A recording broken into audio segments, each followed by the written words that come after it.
당신의 오늘은 어떤 하루였나요? 안녕하세요. 깊어가는 밤. 여기는 삶에 생기는 우리 모두의 이야기들을 대신 소개하고 함께 공감하는 곳, 위로튜브입니다. 우리 함께 슬프고 답답한 일들은 탈탈, 슬픈 일들은 탁탁 털어보았으면 좋겠습니다. 오늘도 위로튜브는 여러분의 사연을 진심으로 듣겠습니다. 그럼 오늘의 사연 소개해드릴게요. 안녕하세요. 현재 서울시 서초구 잠원동에 살고 있는 40대 중반 여성입니다. 저는 남자들의 그 대단한 의리 때문에 상처를 받게 된 사람입니다. 아니, 어쩌면 잘 되었다고 해야 할까요? 그들의 잘나신 우정 때문에 남편의 바람을 더 빨리 발견할 수 있었거든요. 이미 1년이나 지난 일이지만 남편이 다른 여자 앞에서 히히덕거리면서 웃고 있던 모습이 잊혀지지 않아요. 그 광경을 본 순간부터 지금까지 제 마음은 분노로 가득 찼어요. 다들 잊고 새롭게 지내는 게 정신 건강에 좋다고들 하지만 전혀 잊혀지지 않아서 답답한 마음의 사연을 적게 됐습니다.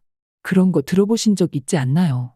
우스갯소리로 와이프 몰래 놀아보려고 남편과 친구들끼리 입을 맞춰서 와이프가 깜빡 속아 넘어갔다고. 저는 그 말이 참 마음에 안 들어요. 예전 같다면 분명 웃어 넘겼겠죠. 그런데 더 이상은 웃을 수가 없더라고요. 그 남자들의 의리가 바람피는 것까지 숨겨버리거든요. 이 일의 시작은 저랑 상관없는 부부의 파국으로부터 시작됐어요. 저는 결혼하기 전까지 유능한 카피라이터였어요. 가끔 예능에서 나오는 역대급 광고 터보 안에 제 작품이 2개 정도는 들어갈 정도였죠. 누구보다 트렌드에 민감했고 유행을 잘 파악하는 성격인 탓에 승승장구를 했어요. 딱 결혼하기 전까지만요. 카피라이터를 꿈꾸는 후배들은 넘쳐나고 있었고 트렌드 파악이 가장 중요했던 광고 회사였기에 저는 첫째를 임신하자마자 퇴사를 해야 했어요. 첫째를 낳고 가정을 꾸리면서 커리어 우먼이었던 저는 온데간데 없었어요. 일요일 낮에 교회 사람들과 만나 차 한잔을 하는 게 유일한 낙이었죠. 그날도 똑같았어요. 아침 일찍 일어나 깨끗하게 씻고 나서 검은색 투피스를 입고 집에 나섰어요. 일찍부터 머리부터 발끝까지 힘을 주고 밖으로 나와 교회에 가는 건 제 유일한 외출이었고 그날은 특히나 공을 들여 화장을 했어요. 햇살은 밝게 빛났고 저는 CCM 밴드의 신나는 노래를 들으면서 교회로 향했어요. 제가 다니는 교회는 그렇게 큰 교회는 아니었고 20명에서 30명 정도 교인이 있는 작은 교회였어요. 그날은 유독 교회에 예배드리러 온 사람이 적었고 부르는 찬송가도 축축 늘어지는 찬송가였던 기억이 남아요. 날씨는 정말 맑았는데 말이죠. 지루한 예배 시간을 지나서 교인들의 기도 시간이 주어졌어요. 그리고 건물 2층으로 올라가면 작은 다락방이 마련되어 있었는데 작은 십자가가 놓여있고 둥그렇게 둘러앉아 있을 수 있는 앉은뱅이 책상이 있어요. 어두운 조명에 촛불 2개도 방끝에 놓여 있어서 교인들이 담소를 나누기 좋았죠. 교회 사람들과 예배 후 이곳에 모이는 것은 암묵적인 규칙 같은 것이었어요. 그날도 여느 때처럼 2층 다락방으로 향했죠. 모든 게 다를 바 없었어요. 어둡고 따뜻한 온기도 수다 소리도 다를 게 없었죠. 그런데 매주 나오던 미진 언니가 안 보이는 거예요. 미진 언니는 교인 중 가장 친한 사람이었거든요. 미진 언니는 믿음이 좋아서 교회도 꼬박꼬박 나왔어요. 말없이 교회에 안 올 사람이 아니었죠. 그래서 사람들에게 미진 언니는 안 왔냐고 물었더니 사람들이 제 눈치를 보면서 목만 가다듬는 거예요. 마치 제가 대답하기 곤란하다는 걸 물었다는 듯이. 들어보니까 제가 모르는 사이에 교회에서 치정극이 벌어지고 있었더라고요. 미진 언니의 남편과 아직 결혼하지 못한 노처녀 수연 씨가 바람을 피웠다는 거 있죠? 사람들은 은근히 이 사건으로 인해 미진 언니를 불쌍하게 보기도 했고 통쾌해하기도 했어요.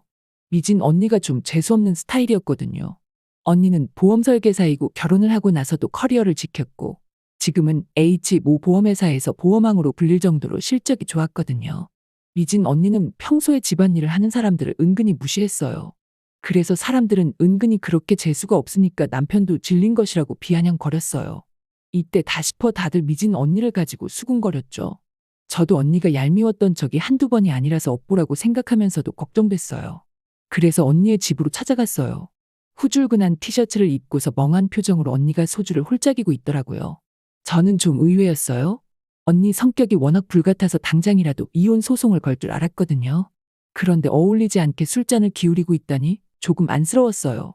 그리고 힘이 없는 미진 언니를 달래서 가져온 허브티 티백을 우려 따뜻한 차를 마시게 하곤 언니가 어떻게 된 일인지 말해주기만을 기다렸어요. 어떻게 나를 두고 그런 후진 사람을 만날 수 있어?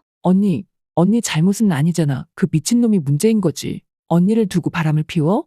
눈이 돌아버린 거 아니에요? 미진 언니가 제게 말했어요. 수연이? 그런 여자애한테 홀랑 빠져버린 것부터 이해가 안 가. 자존심이 너무 상해서 미쳐버릴 것 같아. 어떡하지? 희정아, 진짜 나 어떡하지? 너무 화가 나서 술밖에 생각이 안 나. 저는 그 말을 들으며 정말 안쓰러웠지만 언니답다고 생각했어요. 자신의 커리어에 대해 정말 자랑스럽게 생각하고 자존감도 정말 높은 사람이거든요. 미진 언니는 능력도 인정받고 아이들 교육도 정말 최선을 다해 해냈어요. 바빴지만 교육열이 높은 엄마였어서 아이들 학원과 공부 진도만큼은 아무리 피곤해도 체크하는 사람이었죠. 아이들이 초등학교에 들어가기 전부터 밤을 새고 줄을 서서 영어 유치원 입학권을 얻었고 초등학교에 들어가자마자 영어랑 수학 선행 학원을 보냈고 숙제랑 복습 플랜까지 세워가면서 공부 환경을 만들었어요. 제가 신기해하고 힘들지 않냐고 할 때면 언니는 그렇게 말했죠. 다 투자한 만큼 돌아오는 거야. 투자 안 하면 망하는 거지. 너도 나중에 애 낳으면 자식 농사 잘해야 한다? 매일 이 이야기를 제게 늘어놓았어요. 은근 딸이 영어 말하기 대회에서 1등을 했다느니 수학 올림피아드에서 은메달을 땄다느니 1등이랑 점수 차가 한 문제 차이라느니 은근한 자랑을 늘어놓았죠. 그러면서도 자기 관리랑 운동도 놓치지 않았어요. 꾸준히 필라테스랑 헬스도 했죠. 그리고 매일 전신 사진을 찍어 인스타그램에 잔뜩 뽐내기도 했고요. 저는 가끔씩 미진 언니를 보면서 AI가 아닐까 생각했어요. 너무 완벽했으니까요. 그런 언니를 두고 남편이 바람을 피웠으니 언니의 자존심에도 금이 갈라져 버렸을 거예요. 어느 것 하나도 놓치지 않으려고 발버둥치며 사는 자신을 두고 다른 여자를, 그것도 청소부 일하면서 꼴랑 달에 200만 원 받으며 선자리에 나가도 애프터 신청 한 번 못 받는 노처녀 수연을 선택했다는 사실이 미진 언니를 미치게 했어요. 그리고 미진 언니가 남편의 바람을 알게 된 이유가 참 어이가 없었어요. 제 남편인 경석과 미진 언니의 남편 동수가 아파트 단지에 살고 나이도 비슷해서 자기들끼리 친했어요. 같이 술도 한잔하고 볼링도 치러 다니면서 잘 어울려 다녔죠. 그런데 경석이가 동수 씨의 바람 사실을 알았음에도 그 사실을 숨겨줬다는 거 아니겠어요? 그 바람난 여자랑 동수 씨가 데이트를 하는 것이었는데 남편이 알리바이를 만들어줬어요. 그 여자랑 여행을 가려고 경석이랑 서로 입을 맞췄거든요. 동수 씨는 미진 언니에게 경석이와 여행을 간다고 서로 입을 맞추고 수연과 오사카로 여행을 갔거든요. 동수 씨는 PC에 카톡을 로그인해뒀고 미진 언니는 잠시 컴퓨터를 쓰려고 동수의 컴퓨터를 켰다가 남편과 동수 씨가 낄낄거리며 덕분에 수연과 여행을 왔다며 고맙다는 인사를 한 카톡 내용을 봐버린 것이었어요. 남편은 불륜에 가담한 것과 다름없었어요. 미진 언니가 남편에게 왜 그랬었냐고 따졌지만 미안하다고만 했죠. 미진 언니는 그 이야기를 해주면서 덩달아 제가 너무 미워졌다고 했어요. 저는 그 이야기를 들으며 손이 떨렸어요. 제 남편이 경석이가 남의 불륜을 가담했다니? 숨겨줬다니? 어떻게 그럴 수 있는지 속이 시끄러워졌어요. 제 잘못이 아니지만 언니는 경석과 덩달아 제가 너무 미워서 연락도 하기 어려웠고 방금까지도 속에서 천불이 나는 것 같다고 했어요. 넌 남편 간수 좀 제발 잘하지 그랬어. 경석 씨만 아니었으면, 아니다. 언니는 울면서 말했어요. 저는 그런 언니가 답답하고 미우면서도 미안했어요. 사람이 큰 충격 때문에 벼랑 끝으로 내몰렸을 때에는 누군가를 탓하고 싶고 탓해야만 살 수 있기도 하니까요. 처음에는 그런 언니의 말에 화가 났어요. 아무리 그래도 제가 문제라느니 그런 말은 하면 안 되는 거잖아요. 그래서 충격을 받았고 힘드니 애써 화내지 않고 참았죠. 하지만 좀 더 생각을 해보니 그럴 수도 있다는 생각이 스멀스멀 올라오기 시작했어요. 그럴 리 없다고 손으로 뺨을 탁탁탁 쳤지만 그 쓸데없는 생각들은 사라지지가 않았어요. 그리고 남편이 언제 늦게 왔는지 세보기 시작했죠. 어제도 늦게 왔고 그저께도 늦게 왔고 일주일 전에도 2주 전에도 의심들이 스멀스멀 올라오기 시작했어요. 사실 어쩌면 당연한 것이기도 했어요. 남편의 가장 친한 사람이 불륜을 저지르고 가담한 것은 맞으니까요. 끼리끼리는 과학이라고 하잖아요. 맞는 말이기도 하다는 걸 알았기에 더욱 그 형체 없는 두려움을 떨치기 힘들었어요. 학창시절에 비슷한 사람들끼리 친구가 되고 비슷하게 노는 건 우리 모두가 알고 기정사실화되어 있으니까요. 집에 가서 저녁을 준비하면서도 미진 언니의 말들이 잊혀지지가 않았어요. 부글부글 끓는 된장찌개에 국자로 저으면서 그 말들을 생각하다가 감정이 손으로 쏠려 국자로 냄비 안을 팍팍 저었고 두부가 다 으깨졌더라고요. 그렇게 심란한 상태로 저녁을 준비하는데 남편 경석에게 연락이 왔어요. 오늘도 야근을 한다는 거예요. 저는 분주하게 요리를 하던 오른손을 멈췄어요. 그리고 한숨을 내쉬었죠. 늦는다는 문자를 보면서 그런 생각이 들었어요. 정말 야근을 하는 걸까? 그 고민을 하다 해가 져버렸고 어느새 딸 하윤이가 학교에서 야간 자율학습을 끝내고 돌아오는 시간이 되어버렸죠. 하윤이는 배에서 꼬르륵 소리가 난다며 밥을 달라고 했어요. 저는 멍한 상태로 고개를 끄덕이며 대충 밥을 차려주었죠. 조잘거리며 하윤이가 하는 말을 듣는 둥 마는 둥 하며 설거지를 하던 중에 남편이 도어락 누르는 소리가 났어요. 그 소리에 저는 벌떡 자리에서 일어났죠. 경석은 피곤하다는 듯 터덜터덜 집으로 들어왔어요. 저는 묻고 싶은 말들이 많았지만 일단 피곤해 보이니 접어두기로 했죠. 하윤이가 들어선 안 되는 이야기이기도 하고요. 지금 생각해보면 그때 이야기했어야 했어요. 아니 글쎄 계속 말없이 집에 늦게 들어오는 날이 늘어나는 거예요. 어느 날은 같이 저녁을 먹기로 해놓고 연락이 두절됐어요. 왜 늦었냐고, 연락은 왜 안 했냐고 물으면 귀찮다는 듯이 제 눈도 피하고서 대충 얼버무렸어요. 그리고 또 어떤 날은 새벽 1시에 집에 온 거예요. 저는 남편이 올 때까지 잠을 한숨도 못 잤어요. 심지어 그 다음날 남편이 입었던 셔츠를 빨래하려고 살피는데 셔츠에 빨간 립스틱 자국이 묻어 있었어요. 저는 그 자국을 보자마자 주저앉아 버렸어요. 그때 남편은 씻고 있었고 태연하게 수건이 없다며 수건 좀 화장실에 갖다 달라고 소리쳤죠. 저는 아무것도 모른다는 듯 말하는 남편의 목소리에 눈물이 차올랐어요. 어떻게 이럴 수 있어요? 저는 그 셔츠를 본 순간 확인 사살을 당하는 것 같았어요. 마음이 무너지는 것 같았고 주저앉아 버렸는데 그 순간 딸 하윤이가 방으로 들어와 교복 치마가 보이지 않는다며 찾아달라고 찡찡거리며 짜증을 부렸어요. 저는 눈을 꾹 감으면서 당장 따지고 싶었지만 참았고 옷장에서 옷을 뒤적여 하윤이의 교복 치마를 찾아주었어요. 그때 남편은 수건은 언제 줄 것이냐며 짜증을 부렸어요. 저는 습관적으로 수건을 찾아서 화장실에 가져다 주고 까먹었다고 미안하다고 말했어요.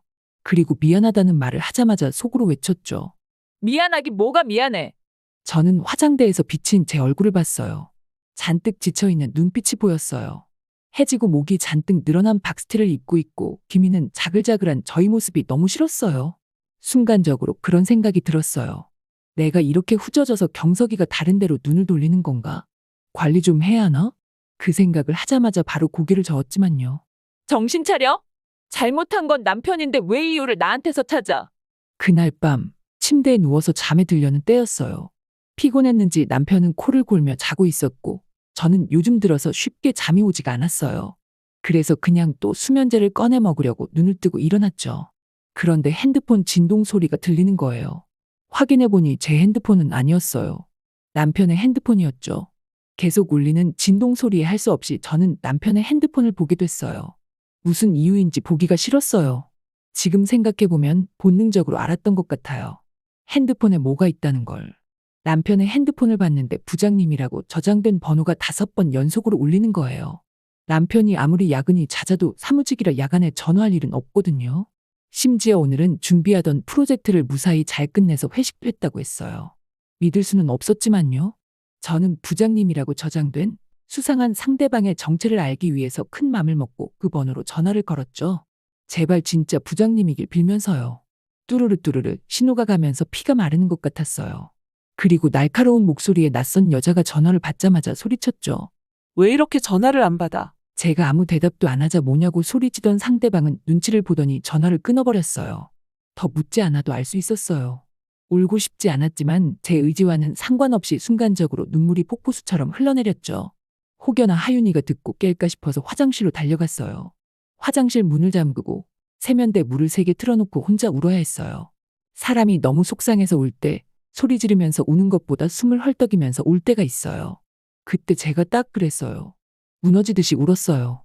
어떻게 해야 할지도 무슨 반응을 해야 할지도 모르겠다는 생각뿐이었어요. 그날 이후 저는 남편의 퇴근 시간을 지켜봤어요.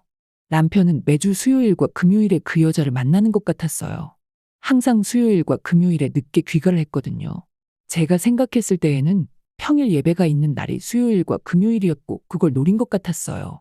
제가 교회에 있어 정신이 없을 때 다른 여자를 만날 생각을 하다니 이게 정말 용서가 가능한 일일까 싶었어요. 하지만 이 상황을 이대로 흘려보낼 수는 없었고 저는 남편에게 물어봐야 했어요. 경서가 동수 씨 바람핀 거 알고 있었어? 저는 용기를 내서 사실대로 말해주길 바랬어요. 적어도 자기가 저지른 일에 대해서는 시인하길 바랬어요. 내가 믿어서 시집 온 남자가 그 정도의 인간성을 갖추길 바랬어요. 정말? 난 아무것도 모르지. 경석은 오른쪽 눈썹이 올라간 채로 대답했어요. 저는 그 순간 마음이 찢어지는 것 같았어요. 오른쪽 눈썹이 올라가는 것은 거짓말을 할 때 경석의 버릇이었거든요. 그 후 저는 경석의 눈도 마주치질 못했어요. 무슨 말을 하든지 거짓말을 하는 것 같았거든요. 저는 그 이후로 경석에게서 눈을 떼지 못했어요. 그리고 집착이 심해졌죠. 어느 날은 회식을 한다고 했는데 믿을 수가 없어서 회식 장소로 직접 가서 경석이 진짜 회식을 하는지 지켜봤어요. 야근을 한다고 하는 날에는 회사로 들어갈 수는 없으니 계속 연락을 보냈어요. 손톱을 뜯으면서 매일 불안해했고 남편을 증오했어요. 더 미치겠는 건 하윤이를 생각하면 이혼할 수 없다는 것이었어요. 하윤이는 고등학생이라 가장 중요한 시기이면서도 알만한 것은 다 아는 나이이고 가장 상처받을 사람이기도 했어요. 그래서 이혼을 하지 않겠다고 다짐했죠. 저는 정말 죽을 것만 같아서 미진 언니에게만 이야기를 했어요. 미진 언니의 집을 다시 갔을 때에는 어느 정도 깔끔했어요. 처음에 동수 씨가 바람을 피고 난리가 났을 때에는 바닥에 소주병이 널브러져 있었고 온갖 애기 장난감과 과자 가루들이 발바닥에 밟힐 정도로 집이 엉망이었죠. 어느새 깔끔해진 언니의 집을 보니 마음이 이상했어요. 언니를 보면서 언젠간 원래대로 되돌릴 수 있겠지, 다시 행복할 수 있겠지 하는 생각이 들었어요. 저도 이렇게 일상을 회복할 수 있다면 얼마나 좋을까요? 지금은 마음 한가운데 커다란 구멍이 뚫려버린 것 같았으니까요. 언니는 한층 밝아 보였죠. 이제야 겨우 밝아진 언니에게 이야기하기란 어려운 일이었지만 결국 이야기를 했습니다. 지금까지 겪은 모든 일들 그리고 앞으로 어떻게 해야 할지 모르겠다는 말까지도요. 미진 언니는 제 이야기를 듣더니 저보다 화를 더 내주었습니다. 사실 언니가 남편이 바람나서 힘들어졌다는 이야기를 들었을 때 언니가 워낙 재수없는 짓을 했으니 되돌아온 것이라고 생각했어요. 쌤통이라고도 생각했었죠. 그런데 제가 같은 상황에 처하고 나니 그게 얼마나 몹쓸 저주였는지 깨달아 버렸습니다. 아직 바람난 상대가 누군지는 모르겠어. 알아볼 자신이 없어. 내가 아는 사람이면 어떡해? 동수 그 자식한테 물어보자. 뭐라도 알겠지. 그렇게 대단한 우정이신데. 미진 언니는 저를 유심히 보더니 대답했어요.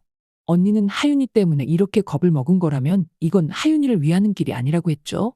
저는 대답을 할 수 없었어요. 미진 언니는 제게 회피하지 말아야 한다고 했어요. 미진 언니는 아프더라도 직면해야만 해결할 수 있다고 했죠. 저는 미진 언니의 조언을 계속 생각해봤고 결국 진실을 알아내기로 했어요. 우리는 미진 언니의 전 남편, 그러니까 동수 씨의 의리를 이용하기로 했죠. 미진 언니는 마치 자기가 겪은 일이냥 화를 내주며 언니의 전 남편을 만나게 해주었어요. 자리를 마련해줬으니 그놈과 이야기를 해보라고 말했죠. 저는 그래서 동수 씨와 만났어요. 동수 씨는 이혼당한 뒤로 그 여자에게도 버려진 눈치였어요. 교회를 다니는 사람들은 다들 이 근처에 살았고 이 동네에서 일어나는 일들을 자주 목격하고 브리핑하듯 교회 모임에서 시시콜콜하게 이야기했어요. 그들의 최후 또한 그 이야기의 주제 중 하나였죠. 수연은 불륜녀 딱지가 붙은 바람에 우스운 존재가 되었고 동수 씨에게 헤어짐을 통보했다고 했어요. 그런데 동수 씨가 새벽에 수연을 불러내 수연에게 못 헤어진다고 질척거리며 무릎을 꿇었다는 장면을 본 사람이 있었죠. 난 너 없이 못 살아. 와이프도 버리고 너만 바라고 있는데 나를 버리면 어떡해? 나는 어떡하냐고. 넌 나 안 사랑하니? 사랑하잖아. 들키지 말았어야지. 이건 뭐 재미도 없고 감동도 없고 얻은 거라곤 불륜녀 딱지밖에 더 있어요. 설마 결혼 생각한 건 아니죠? 애 딸린 50 오빠랑 누가 결혼을 해요? 연애까지였지. 수연은 그렇게 유유히 사라져버렸더랬죠. 저는 동수 씨를 불러냈어요. 교회 다락방으로요. 동수 씨는 다 잃어서 미진 언니에게 용서해달라고 비는 중이었고 미진 언니는 동수 씨를 차단했죠. 저는 미진 언니와 동수 씨를 그곳에서 만났습니다. 다락방에서요. 다락방의 어두운 조명 때문인지 좁은 다락방 특유의 탁한 공기와 먼지 때문인 건지 기분이 가라앉는 듯한 느낌이 들었어요. 동수 씨는 혹여나 누가 볼까봐 눈치를 보면서도 미진 언니를 볼 수 있다는 생각에 얼굴을 보면서 빌면 혹시나 받아줄 수도 있다는 생각에 온 것 같았어요. 저는 단도직입적으로 물었죠. 동수 씨, 경석이랑 아직도 만나요? 동수 씨는 눈을 크게 뜨면서 우물쭈물했죠. 미진 언니가 외쳤어요. 당장 말해라. 나랑 얘기라도 하고 싶으면? 동수 씨가 말했어요. 만나죠. 동수 씨는 고개를 푹 숙였어요. 조금 초조해 보이는 모습이었어요. 경석이 바람피죠? 동수 씨는 눈을 크게 떴어요. 결국 걸렸구나 이 자식, 이런 느낌이었죠. 폈잖아요? 누구예요? 제 물음에 동수 씨는 미진 언니의 눈치만 잔뜩 봤어요. 어디서 만난 건지는 모르고 얼굴만 알아요. 미진 언니는 한심하게 동수 씨를 노려봤어요. 진짜 대단한 우정 납셨네. 너네는 그딴 게 우정이고 의리니? 친구 잘못 가려주는 게 아는 거 다 말해라. 죽고 싶지 않으면. 미진 언니의 협박에 동수 씨는 고민하다가 결국 입을 열었어요. 아니, 진짜 얼굴만 알아요. 그리고 이번 주 금요일에 길 건너 레스토랑 간다고 했어요. 와인 아뜰리에요? 저기 구석 골목 들어가면 있는 레스토랑? 저는 놀라서 되물었어요. 그 레스토랑은 경석이와 제가 연애 시절부터 기념일일 때면 매일 갔던 레스토랑이었거든요. 그래서 결혼하고 나서도 결혼 기념일에 종종 갔었죠. 그 레스토랑 얘기를 듣자마자 너무 화가 났어요. 와이프를 얼마나 만만하게 보면 그 레스토랑을 가? 미친 거야? 양파 같은 진실을 한 겹씩 까버릴수록 저는 마음이 내려앉았어요. 하염없이 울었죠. 울지 않고서는 버틸 수 없었어요. 저는 작년 결혼 기념일에 있었던 일들을 떠올렸어요. 그날 눈이 펑펑 내렸고 남편과 저는 그 레스토랑에서 저녁 식사를 하기로 했어요. 3년 동안 너무 바빠서 결혼 기념일조차 챙길 수 없었어요. 남편 회사가 정말 바빠졌거든요. 경석이는 요식업으로 유명한 Y 떡볶이 마케팅 부서에서 일을 했는데 밀키트 출시를 제안한 게 바로 경석이었고 그 밀키트 상품 출시 준비 때문에 야근을 밥 먹듯이 했거든요. 드디어 시간을 낼 수 있다고 해서 저는 잔뜩 기대를 했어요. 3일 전부터 입을 옷도 고민하고 머리도 공을 들여서 40분 동안 고데기를 했고 남편이 프로포즈를 할 때 선물해줬던 다이아몬드 반지와 진주 목걸이를 하고서 하늘색 투피스까지 입고서 잔뜩 꾸미고 설렌 채로 남편을 기다렸어요. 약속 시간 30분 전부터요. 저도 참 웃기죠? 결혼한 지 15년이 넘은 남편과 밥 한 끼 한다고 이렇게 설레한다는 게요. 약속 시간 15분 전쯤 되자 남편이 좋아하는 스테이크를 주문했어요. 고기는 익혀서 먹어야 된다고 누누이 주장하는 사람이라 웰던으로요. 그리고 남편이 좋아하는 화이트 와인인 샤르도네까지 주문을 했죠. 그리고 이 레스토랑에 오면 항상 먹는 베이컨 까르보나라도 주문했어요. 여기까지 제 이야기를 들으면 비웃을지도 몰라요. 다들 우스갯소리로 말하잖아요. 결혼하면 여자 남자가 아니라 가족이라는 소리. 저는 그 소리가 너무 이해되지만 너무 슬펐어요. 저는 그런 게 중요한 사람이거든요. 인생 살기 빡세도 한 번씩 낭만을 찾아야 한다고 생각해요. 그런 건 경석이가 가르쳐줬어요. 한 번 사는 인생인데 가끔은 낭만 있게 여행을 간다거나 좋은 곳을 가는 게 좋다고 생각하는 사람이었거든요. 그런 부분 때문에 연애할 때는 참 행복했어요. 그 사람 덕분에 처음에 글램핑이라는 것도 해보고 캠핑도 해보고 부산 여행 가서 오션뷰 호텔에서 자보기도 했거든요. 저는 커리어 챙기는 게 바빠서 소처럼 일만 했는데 경석이는 그런 제게 한 번씩 숨통을 불어넣어줬어요. 저는 그래서 경석이랑 결혼을 했죠. 다른 사람들은 제 능력을 보고 접근하거나 바라는 게 많았어요. 반대로 저는 그들에게 바라는 게 없었죠. 하지만 경석이는 스스로 찾아서 제게 필요한 걸 해줬었어요. 숨통을 불어넣어주는 일이요. 그래서 남편과 결혼했어요. 그래서 설레는 마음으로 기다렸어요. 그 레스토랑은 경석이 저를 사랑해서 보여준 행동 중 하나인 곳이니까요. 그런데 약속 시간이 2시간이 지나고 3시간이 지나도 남편이 나타나지 않는 거예요. 전화를 해봐도 받지 않았어요. 파스타가 불어터지고 스테이크가 다 식어버릴 때까지도 오지 않았어요. 저를 바람 마치고 나서 새벽이 다 되어서야 들어오더라고요. 들어보니까 약속을 까먹은 것 같았어요. 결혼 기념일을 까먹었다는 얘기죠. 그날 얼마나 서운하고 황당했는지 야근하고 술 한 잔 걸치고 온 경석이에게 저는 쏘아붙이며 말했어요. 너 오늘 무슨 날인지는 알아?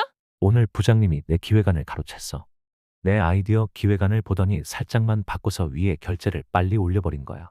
그게 도둑질이지 뭐야. 안 그래? 근데 그것보다 더 열불나는 사실이 뭔지 알아? 내가 대들지를 못해. 찍소리 한 번을 못해. 부장이 본부장 라인이거든. 그리고 부장님 와이프가 본부장 와이프랑 친분이 있대. 한마디 하는 순간 나는 나가리인 거지. 그냥 월급쟁이니까. 너랑 내 딸은 먹여 살려야 하니까. 경석은 취해서 딸꾹질을 하면서 비틀거리더니 제게 말했어요. 경석의 굽은 어깨를 보며 저는 속상한 마음을 더 토로하고 싶었지만 경석의 어깨를 토닥일 수밖에 없었어요. 한편으로는 경석이 야속했지만요. 저는 그날을 떠올리면서 주먹을 세게 쥐었어요. 연애 시절의 저를 보며 레스토랑 안에서 웃으며 파스타를 먹는 경석의 얼굴이 생각났어요. 아무리 그래도 저를 아내라고 생각한다면 그 레스토랑을 갈 수 있을까요? 사람이라면 어떻게 그럴 수 있을까요? 마음이 너무 아팠어요. 그리고 겨우 정신을 차리고서 동수 씨에게 물었어요. 나 둘이 레스토랑을 언제 가는데요? 금요일이요. 금요일 저녁 8시에 간다고. 와이프가 물어보면 같이 있다고 해달라고 했어요. 금요일. 저는 생각에 잠겼어요. 이 사실까지 알아버린 이상 더 이상 물러날 곳이 없었어요. 저는 손을 달달 떨면서 금요일만을 기다렸어요. 8시가 될 때까지 물 한 모금도 먹지 못했죠. 미진 언니는 뭐라도 먹으라며 손에 따뜻한 차를 쥐어주었지만 저는 8시가 되자마자 나타난 남편의 모습에 경악을 금치 못했습니다. 남편, 그러니까 경석은 익숙한 여자의 손을 잡고서 달달한 눈빛으로 그녀를 바라보고 있었습니다. 여기는 베이컨 크림 파스타가 맛있어요. 윤주 씨. 경석의 옆에 있는 여자는 저도 아는 사람이었어요. 그 여자는 매일 인사하며 지냈던 이웃집 여자였어요. 매일 남자가 바뀌는 사람이었죠. 매일 집에 데려오는 남자가 달랐거든요. 어떤 날은 아주 젊은, 어쩌면 20대 후반 정도 되어 보이는 남자를 데려왔어요. 또 어떤 날은 할아버지 같은 60대 남자를 데려왔죠. 어떤 날은 50대 정도 되어 보이는 아저씨가 와서 행패를 부린 적도 있어요. 저는 그 집에서만 산 지 벌써 5년 정도 되었고 여자의 사정을 알았죠. 사실 꽤 친해서 그 여자의 젊은 시절 이야기를 들은 적도 있었어요. 젊을 때는 예쁜 얼굴을 팔아 무명 모델로 일했다고 했어요. 얼굴은 꽤나 예쁘장했지만 변변한 직업이나 기술이 없는 사람이었기에 30대에 접어들수록 그녀에게 들이댔던 남자들이 점점 줄어들기 시작했고 하나 둘씩 재력이 있거나 능력이 있는 여자들에게 가버리기 시작했죠. 문제는 그 여자가 남자 없이는 못 사는 사람이었다는 것이었죠. 그래서 어플로 조건 만남을 하는 것 같았어요. 물론 이건 추측이었지만요. 어쨌든 내 남편이 그런 여자에게 홀랑 넘어갔다는 사실이 저를 미치게 했어요. 저 여자, 우리 앞집 사는 사람이야. 뭐? 미진 언니는 제 말에 당황하면서 눈이 커졌어요. 언니 저 여자 맨날 남자 없이 못 사는 사람이야. 내가 저 사람한테 그랬어.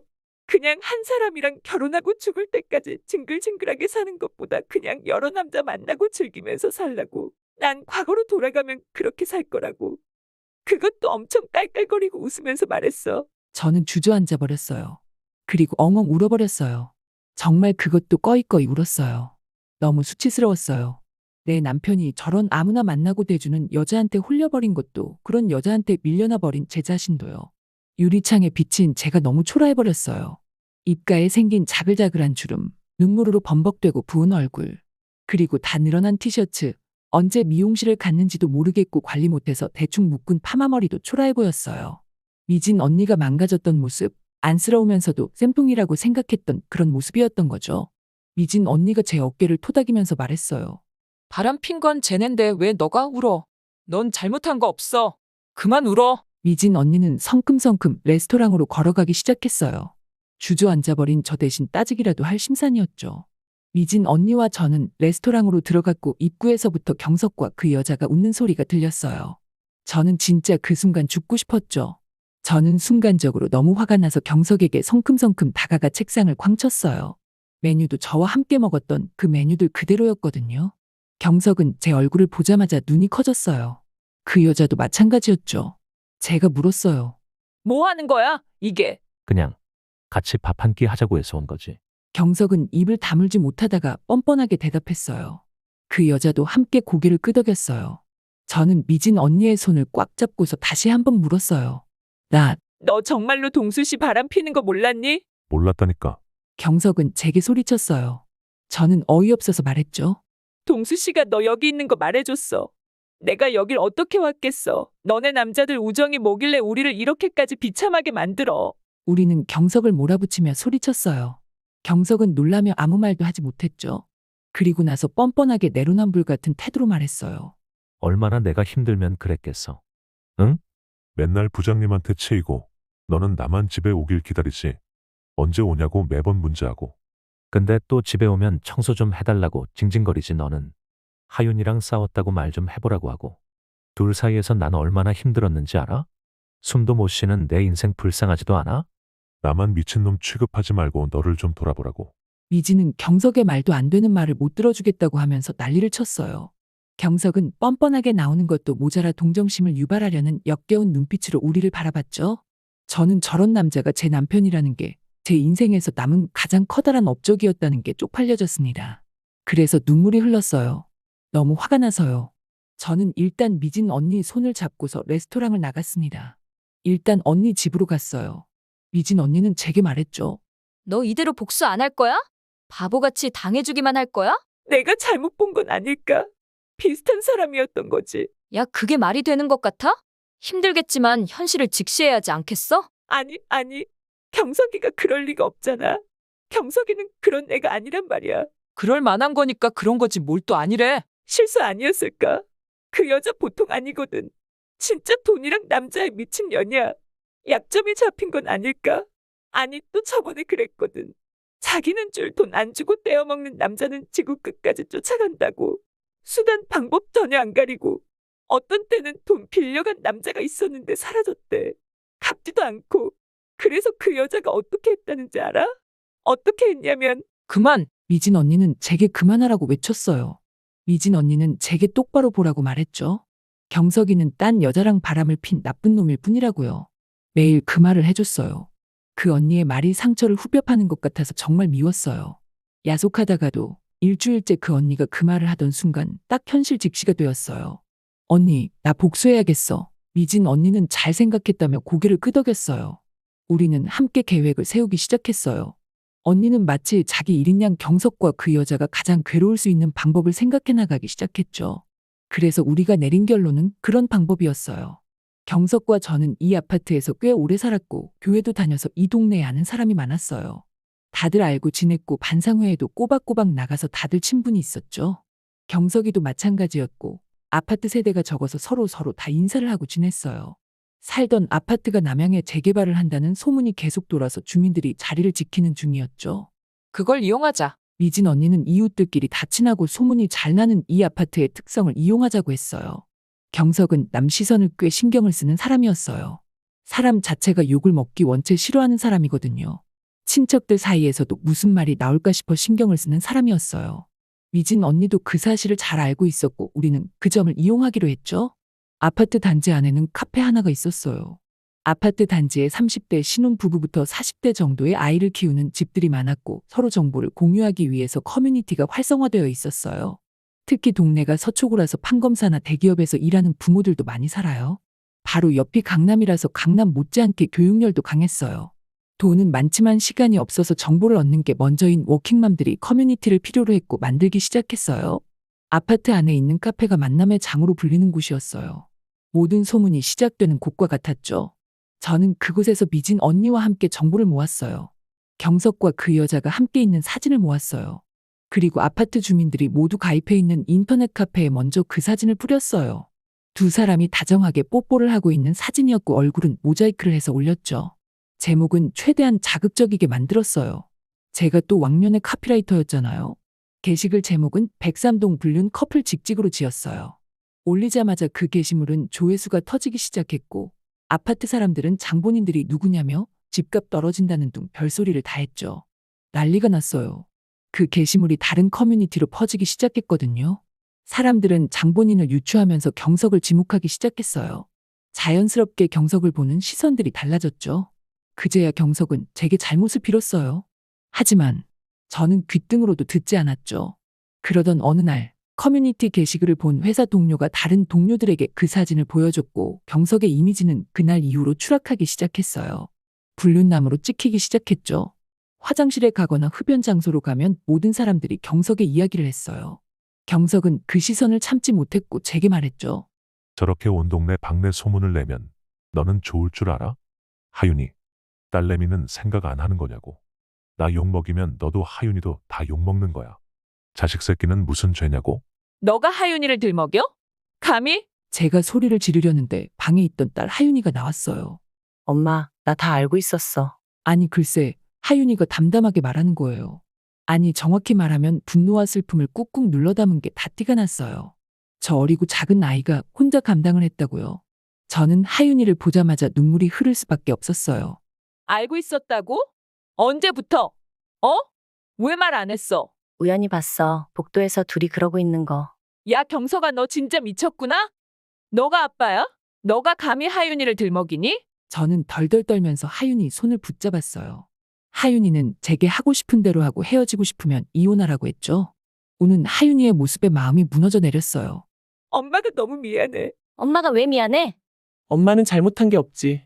죄다 아빠가 문제지. 하윤이는 소리를 질렀어요. 그리고 저는 그런 하윤이의 모습을 보면서 그런 생각을 했습니다. 사실 계속 진실을 아는 것을 미루고 미뤄왔던 게 딸을 위해서라고 합리화를 했다는 것을요. 저는 그냥 진실을 알고 현실이 무너지는 게 싫었던 거였어요. 어쩌면 하윤이가 알고 있었다는 생각을 은연중에 하고 있는 것 같기도 했어요. 엄마, 나는 엄마만 있으면 돼요. 저는 하윤이에게 너무 부끄러웠어요. 이 조그만 아직 성인이 되지 않은 아이도 정면으로 부딪히는데 저는 무엇을 하고 있었던 걸까요? 그날 이후로 저는 남편의 밑바닥을 봤어요. 살기 위해 딸아이까지 팔아버리는 그 못된 얼굴을 봐버렸죠. 그리고 마음을 굳게 먹었습니다. 정면으로 박살을 내버리겠다고요. 그래서 바로 이혼 서류를 작성했고 소송을 걸었습니다. 상간 소송을 걸었어요. 길고 긴 싸움이 될 수도 있겠지만 저는 직면으로 이 상황을 바라보기로 마음을 먹었어요. 답답하고 힘든 순간도 많았어요. 저는 어떻게 보면 경단녀, 경력단절 여인 16년차 주부거든요. 하지만 하윤이를 보는 것은 편해졌어요. 경제적인 문제도 해결되지 않았고 쭉 주부였던 저를 고용해주는 곳은 많이 없었어요.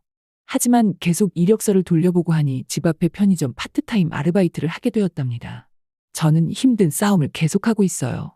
하지만 돌이켜보면 돌이켜볼수록 이게 맞는 선택이라는 생각이 듭니다.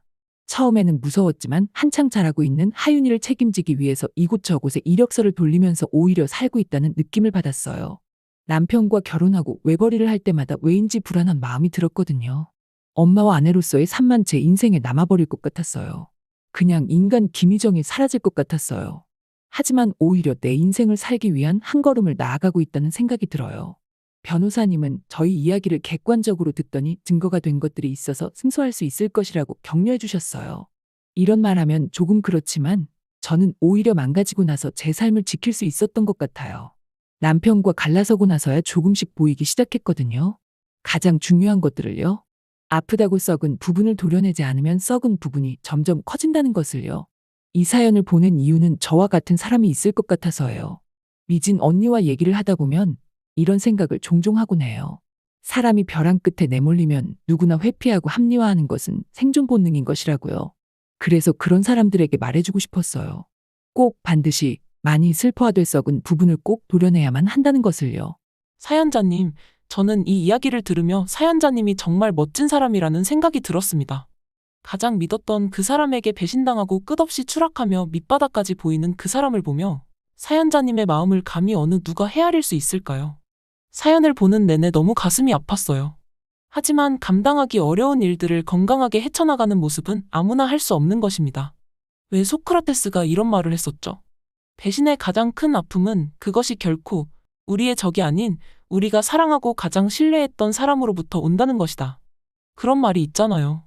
사연자님은 그 커다란 아픔을 이겨낸 사람이라는 사실을 잊지 않고 건강하고 씩씩하게 그리고 즐겁게 인생을 보내시길 바랍니다. 언제 그랬냐는 듯 사연자님이 좋은 인연들을 만나 다시 사람을 사랑하고 즐겁게 인생을 살아갈 수 있도록 위로튜브가 응원하겠습니다. 위로튜브는 누구에게도 말 못할, 누군가에게 말하고 싶은 모든 분들의 이야기를 진심으로 듣고 경청하고 전달합니다. 위로튜브에 하고 싶은 나만의 이야기를 적어 보내주세요. 사연이 당첨되신 분께 위로튜브에서 당첨 선물을 함께 보내드리고 있습니다. 그럼 오늘도 당신의 이야기를 전하는 위로튜브였습니다. 구독과 좋아요를 눌러주세요.